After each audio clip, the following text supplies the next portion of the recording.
I've just woken up and it is so calm out here on the deck. Anyway, I am putting together currently, you're about to listen to it, I'm putting together the episode for the podcast where we talk about our wedding. We got married, let me show you, on the weekend, and it was an amazing experience. And I had a few questions from some of the people who had seen that we got married on Instagram. Can you talk about what have you got on your face, mate? What have you got on your face? This is my folks' dog. Oh, he's got sand. He's been to the beach. So they were asking about talking about Western culture and marriage here. And so we didn't have the typical marriage, as you'll find out in this episode. But yeah, Kel and I sit down, we chat for about 24 minutes or so about the wedding, about marriage in Western society in Australia and also in Brazil as well. Hopefully you get heaps of vocab, heaps of expressions, different things to talk about marriage. If you guys are already married or going to get married in the future, this will be a good episode to learn about how to talk about those things. And you'll also obviously get to hear about what the day was like. So yeah, and apologies that I didn't get an expression episode out on Sunday. That was the day after the wedding. The wedding was on Saturday. And I didn't have enough time, had friends down, was entertaining them, was with Kel, and was also hungover and sobering up on the Sunday. Anyway, let's get into this episode.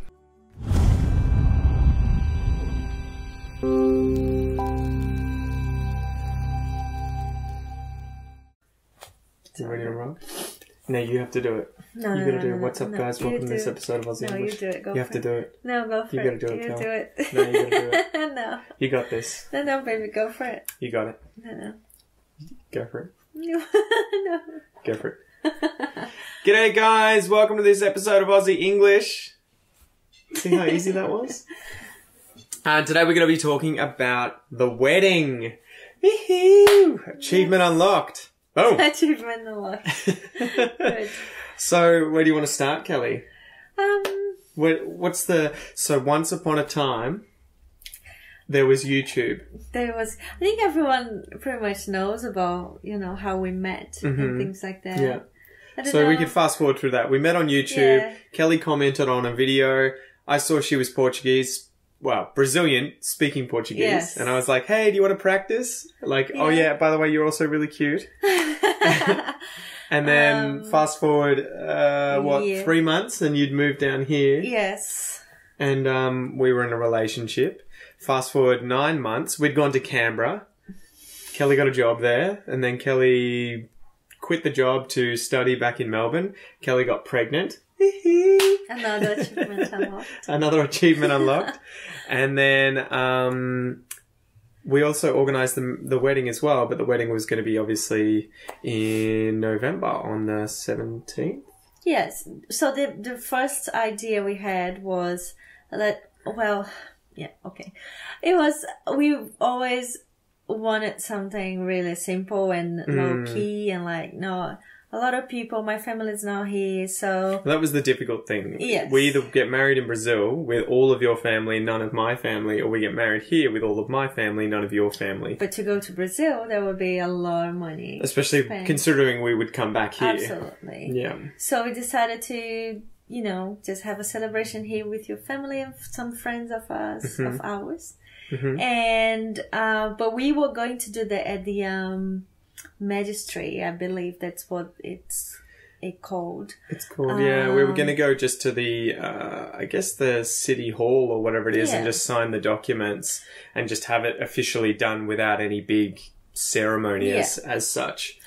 But then we thought, well, we already living in Ocean Grove. Well, you found the celebrant. Oh, yes. No, yeah, true.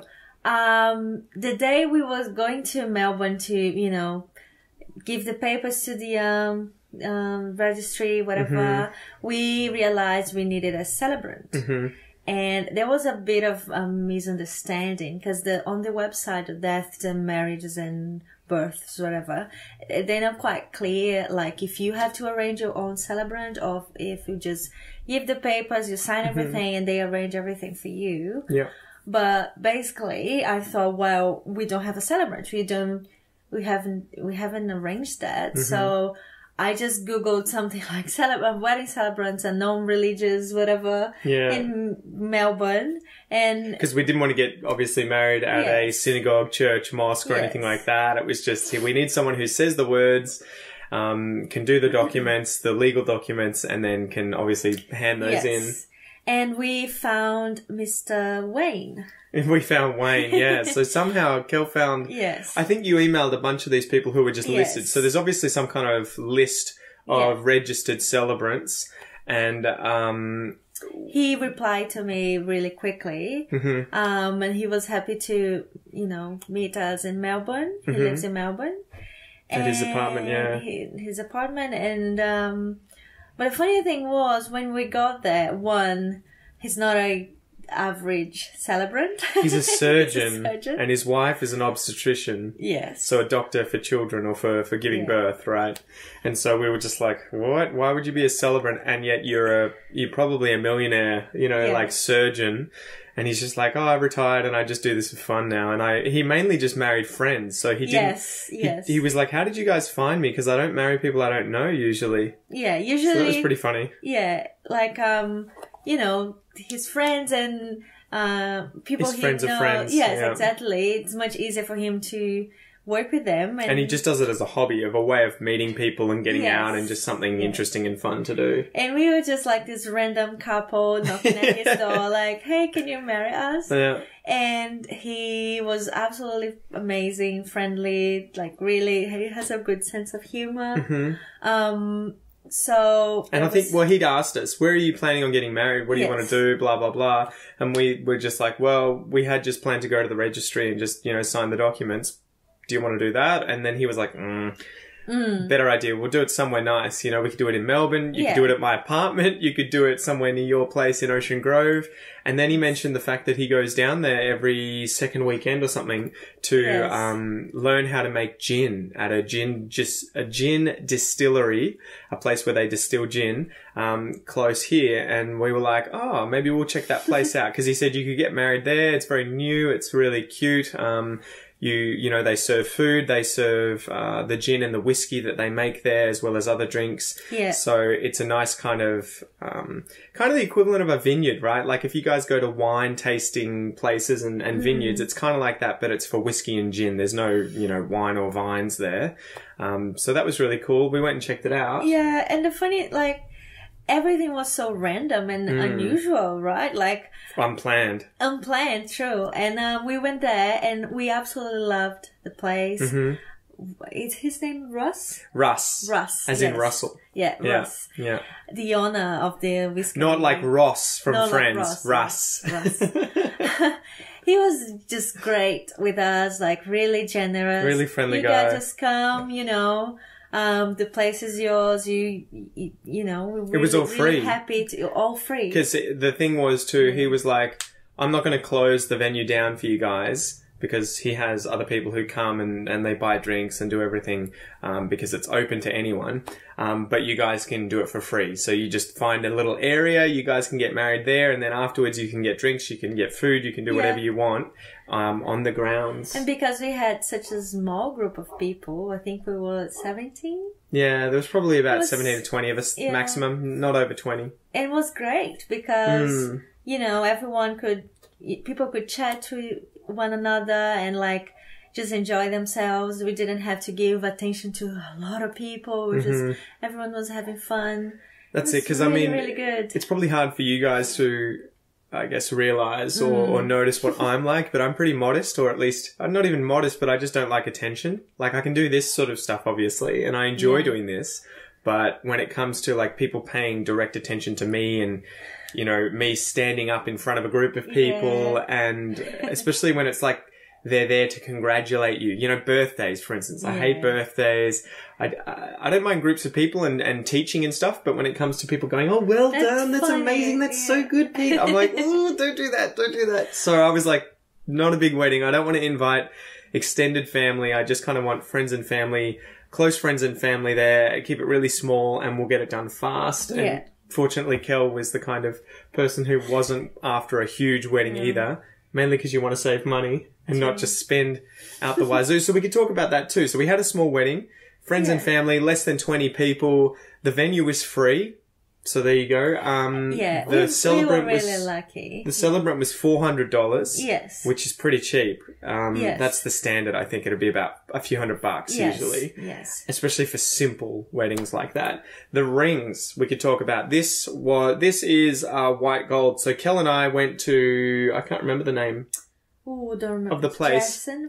Something like that. Yeah, something in Melbourne. And she was pretty much like, we want wedding bands. This is called a wedding band, where it's just a plain ring. Yeah. And she's like, cheapest ones you've got. For context, mine was about $900 for the whole process. Kel's was over $500. So you're looking at about $1,500 for white gold rings. So that's gold, silver, and platinum. Yeah. They're very simple, and I know I sound really stingy, but it's no point. I feel like too, I don't want to lock up a lot of money in something like this that I'm never going to have access to again, right? I'd rather spend what this means is more important than what it is. Yes. And so it could be a cheesel or a burger ring, though it probably wouldn't last very long. And it's what it means more so, and I can spend that money on other things like holidays or Aussie English or clothes or baby stuff, whatever. I think having being pregnant and, very soon having the baby it's in my mind all the time. So I'm like, we can't keep putting the bank to zero. Yes.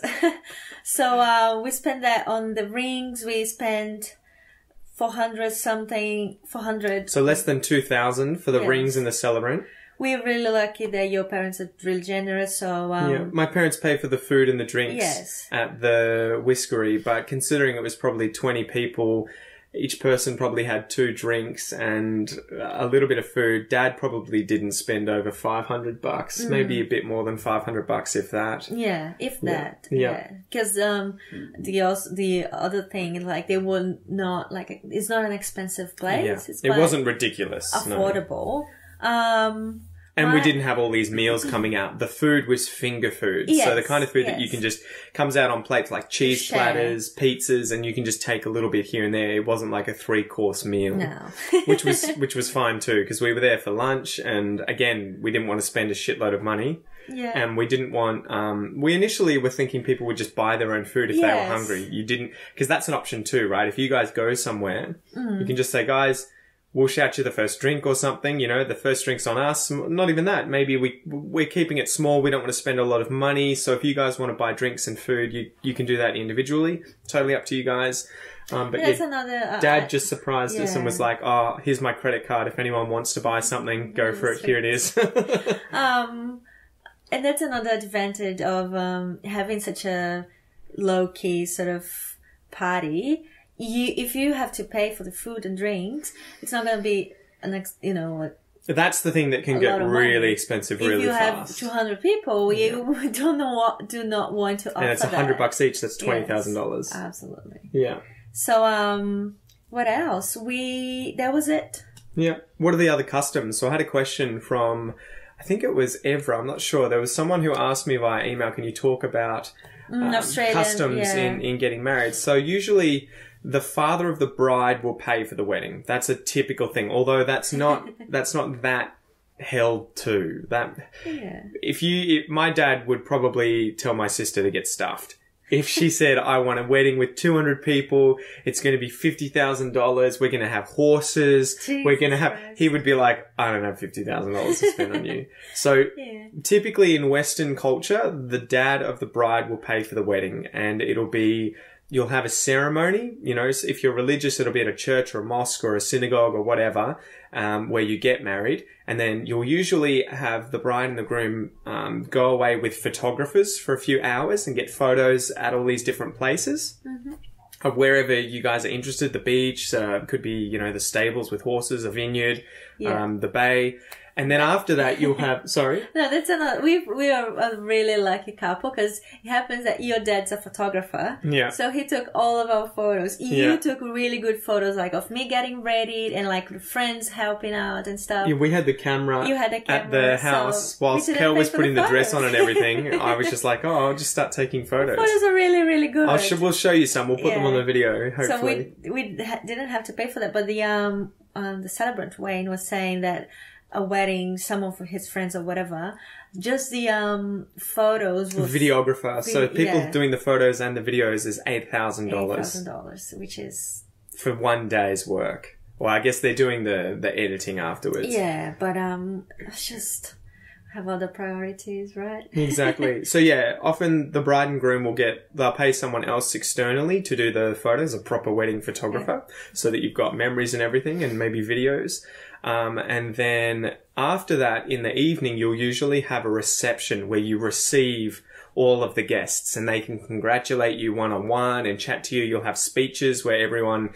The parents of the bride and the groom get up and talk and say, you know, it's amazing to have XYZ in our family and it's such a pleasure. We hope you're an amazing couple. You're going to have kids, blah, blah, blah. And then the bride and groom will usually get up and say something.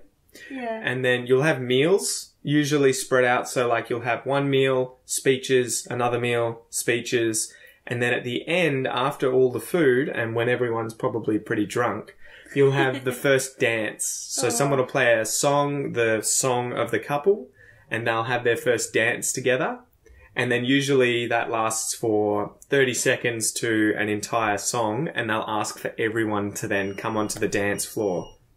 And then after the reception, everyone usually goes home, wasted, and then you'll have a honeymoon. And it can be directly after the reception where you and the you and your wife or the wife and the groom can now go away on your honeymoon, or it could be a period of time after the actual wedding itself, maybe days or weeks later. Yeah. I was going to say, I don't feel that in Brazil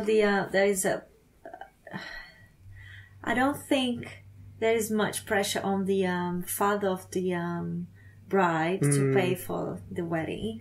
It's just like, it is a convention, but I think families... That'll be a Catholic thing too, probably. I think families are happy to share. Like, I would expect my parents to be happy to pay for a couple things and your parents paying for other things, but not like, oh yeah, that's my dad's job to do that. Or like even your dad's job. Like it's a very shared sort of agreement or whatever arrangement. When someone gets married, that the families share the costs. I think you could have that here too. You would just have to sort of talk about it. Yeah. Yeah, it depends on the party you want to have as well. Like, for us, if we were in Brazil or if my family was here, it would be easy to do that because we always wanted like something simple and tiny. But if you have a massive party, that's much harder for people to afford. And well, even us, we're well off, you know, standards wise. I mean, upper middle class in Australia, but I can't imagine asking my dad to spend tens of thousands of dollars on a wedding for me. That's like one day. You know, I would feel too guilty as an Australian or a Westerner doing that. I mean, and there are people who do that. We had a story. One of my friends who came to the wedding was telling us about her friend who spent $150,000 on their wedding. I don't even know how much money. Her husband or fiance at that time, she got him to sell an investment property that he had. An investment property to pay for the freaking wedding.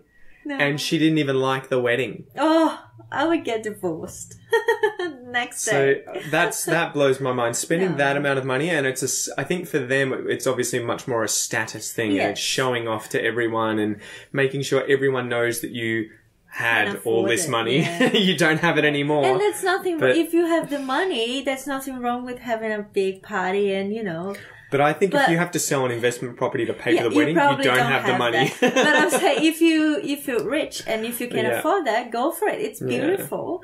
When you have all the photos and videos and stuff. But for us, one, we don't have this money. Two, that's not a priority. And we're just not one of those people, right? Like we're kind of like simple stuff, and we don't spend money on expensive things. So we wouldn't be us if we were going to spend a lot. That would add another level of uncomfortableness to the experience if it were incredibly extravagant. And that's one of my favorite things about the wedding.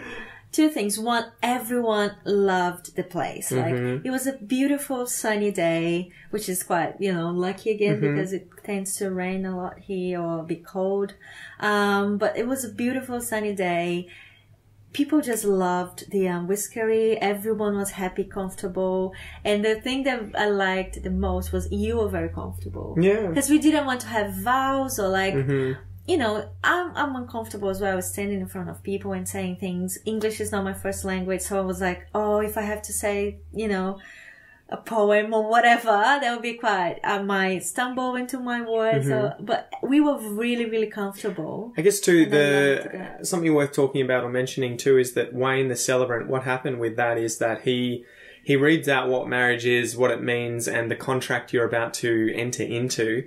And then he repeats a certain set of sentences that I have to repeat after him. Yeah. And then Kel has to repeat after him as well. So I do mine first. It'll be like, I, Peter Smithson, voluntarily enter into this agreement, blah, blah, blah, blah, blah. And then at the end, it used to be that one of you would say, I do, and the other one would say, I do. But now it's just, we do. We do. You say, we do? Yeah. And then at the end, we put the rings on each other's fingers. So I do Kel's finger, she does my finger, puts the ring on. And then he says, I now pronounce you man and wife. Yeah. And presents us to the crowd. Yeah. Well, we had the option, if we wanted, we could have said something special to each other, like something that I had written or like about us, our story. The vows. So you can say like, I'll love you forever, and I would cut my left arm off to be with you. And some couples sing to each other, or I thought about that, and we've even thought about saying something Portuguese, just because people wouldn't understand. Eu gosto de você, cara. We would be more comfortable, but then I'm like, I just want to get it done and enjoy the party, like having time with people. So it was probably 5 or 10 minutes, and then we were having drinks and eating. Absolutely. That's it. And also to mention clothing, the standard sort of thing for Western weddings, the man will have a tuxedo of some kind usually, although it can be any kind of suit, really. So whatever you're comfortable with, and it may go from, having a tie, having a vest or a bow tie, having the jacket on, pants, everything like that. And the woman will usually have some kind of white wedding dress. Yes. And they can be incredibly extravagant all the way to pretty simple, and she'll usually have a veil on her head as well, sort of like white lace that goes over the face that he lifts up at the end to kiss her when you kiss the bride. I didn't have that. And the good thing too is Kel had a friend in Canberra that she'd met who was the same size as you and said, oh, you can just use my wedding dress for free. So she had bought that wedding dress for probably $2,500 to $3,000. Yes. And Kel got to use it for free for that day, saving us a great deal of money. It fits perfectly. Yeah. Everyone was saying, you look really nice. And I loved the photos, the dress and everything. So again, we were really lucky. And I'm quite, I really like reusing things and getting things secondhand. So when she offered, I'm like, you sure you want to do it? Because some people get quite jealous about, the wedding dresses and stuff. But you were just like, hell yeah, I'll use I'm this. just like, if you're comfortable with that, and she came to the wedding, her husband came, if it's not awkward for you, I would love to use a dress. And she was like, go for it. And it was perfect. And I just had a shirt and some nice chino pants. Yeah. Because I was like, we went shopping for me, and it got pretty easy to quickly spend thousands of dollars or hundreds to thousands of dollars on a suit. And Kel's like, No, she wouldn't even let me get a jacket. People think I control the finances. I think you do to some degree, but I don't really care enough. Yeah. If I wanted it that badly, I would have pushed. Yeah, absolutely. So I ended up buying a nice shirt and some nice pants, and that was all I wore. I already had some nice shoes, and to be honest, I got those from Target or something, and they look really expensive, but they cost about $30, to be honest. Didn't know that. Yeah, so the whole wedding, I think all up, cost us maybe $2,000 and a bit. $2,000, I would say. $2,000 and a bit.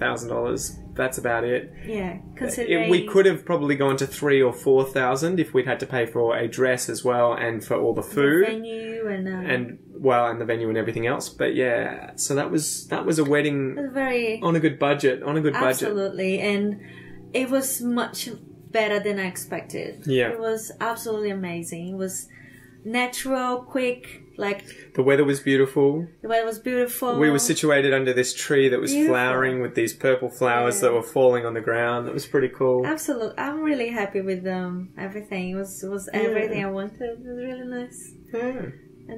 Yeah, and I guess that's about it. But yeah, hopefully you guys enjoy this episode. Hopefully there's a lot of information in here with regards to weddings, especially obviously Australian weddings, and hopefully.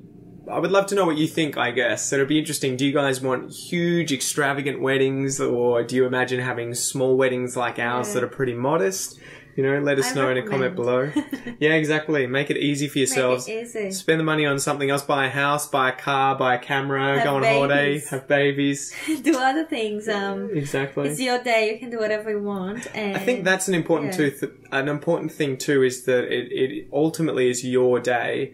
And you should definitely take control of it and say, I'm going to do what I want to do, not what I think others want or not what other people want, and then try and impose on you as well. And don't compare yourselves to someone I know had this massive party. If that's not you and the things, if you believe in other things, I would much rather have a small party with a tiny group of people. Go for it. Exactly. No one has nothing to do with it. It's your party. Yeah. Anyway, thanks for joining us, guys. We'll see you soon. Woohoo! High five. Done. Locked in. Alright guys, so I hope you enjoyed that episode. I would love to know if you guys have gotten married or if you're thinking of getting married. Give me your opinions, give me your views, tell me your experiences, and what's marriage like in the country that you're from. I can imagine that it is completely different in places like Russia or China or India. So yeah, let me know what you think in a comment below, a comment on Facebook, whatever it is, and I will be getting back into the routine of podcasts and videos as usual this week. As usual, yeah. Anyway, thanks for joining me. Banjo's looking pretty chuffed. Look at this. You gonna say goodbye? You gonna say goodbye, mate? Look at that sand on your face. You had a good time at the beach? Did you? Did you? Anyway, guys, thanks for joining me, and I'll chat to you soon. And it's all just smoke and illusion.